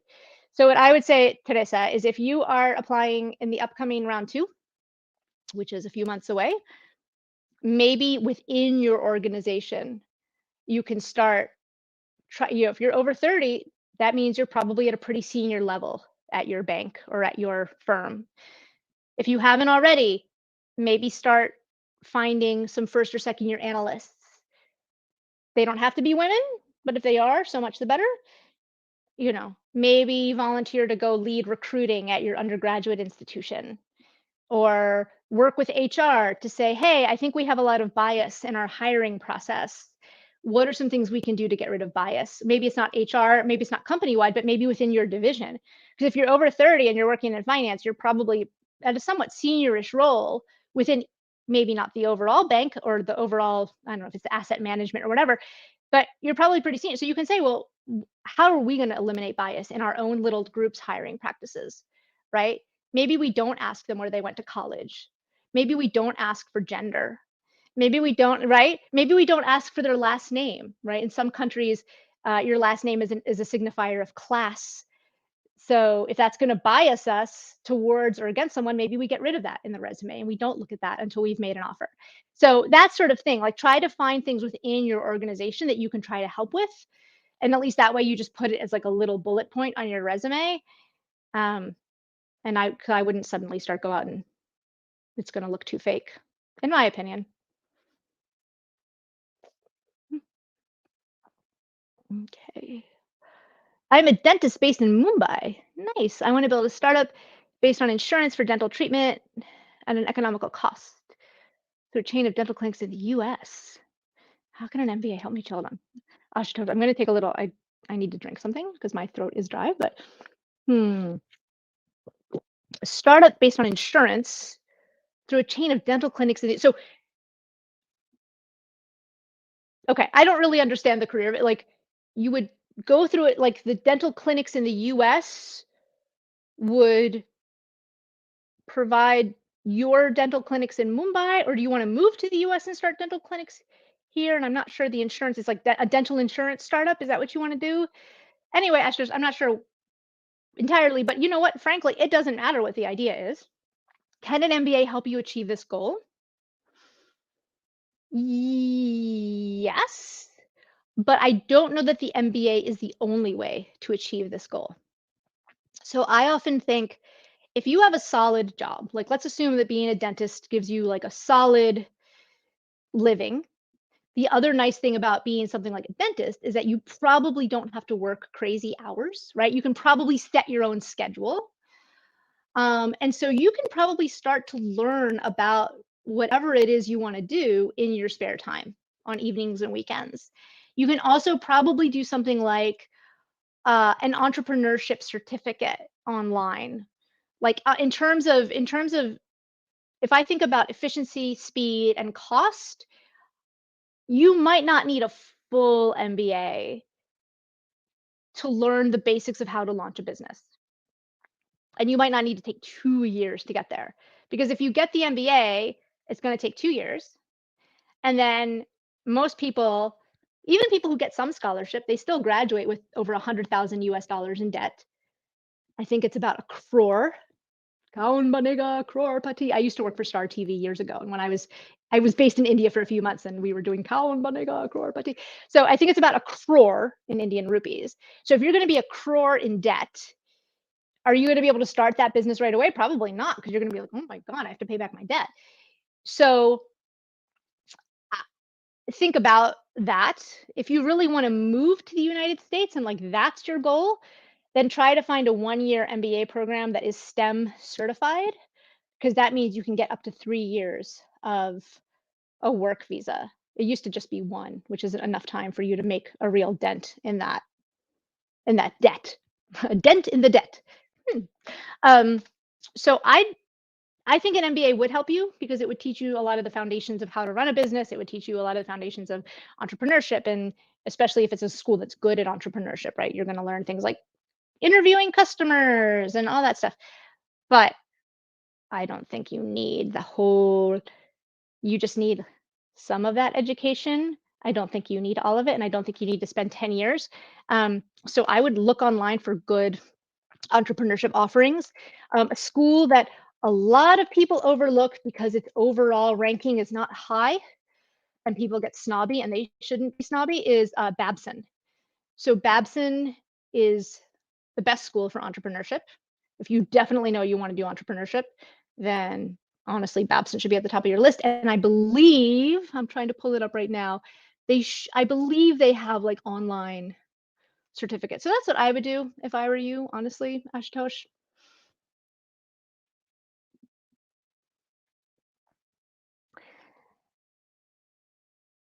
How can I counteract the low MBA? I come from a really competitive university which grades more harshly.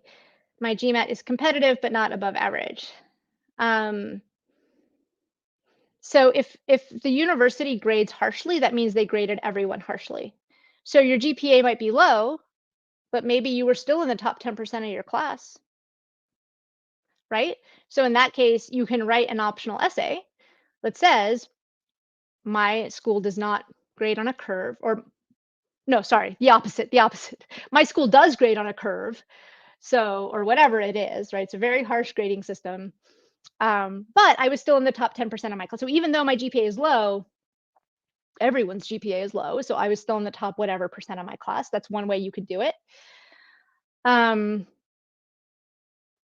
Aside from the GMAT, you could also do what I told the previous person, which is, maybe take depending on where you work or what you do, you might want to take like a online calculus class or something like that to sort of crush it. But assuming that your GMAT is competitive enough but not above average, I'm assuming you mean for your cohort, not for the school itself. But then at that point, the other thing that balances everything else out is work accomplishments. So someone who's done amazing things in the workplace, who might not have the great GPA or the great GPA, the GPA matters the least. So as long as your GMAT doesn't take away from my school's average, and if everything else is great, you should be okay. But obviously realize that any weakness anywhere in the application has to be counterbalanced by strength someplace else. Okay, who's next? Teresa, thank you. Cleared a lot of confusion. I did some volunteering work, but only until college. Yeah, don't. It'll just be, I think it'll just be too obvious. All right, thanks very much, everyone. And kudos to Maria for speaking 2 hours. I know. See, it's good. I didn't have anything else to go to today. Start your applicant lab trial. Yes, there's some really good advice available in the free trial. So why not go and check out the free trial? And hopefully the free trial will be so useful that you'll say, oh, this is definitely a good use of my money. So, oh yes, and please thumbs up the video, because if you thumbs up it, the more you thumbs up me, the more I'll get asked to come back. Yay! All right. Thanks, everyone, and have a great rest of your day.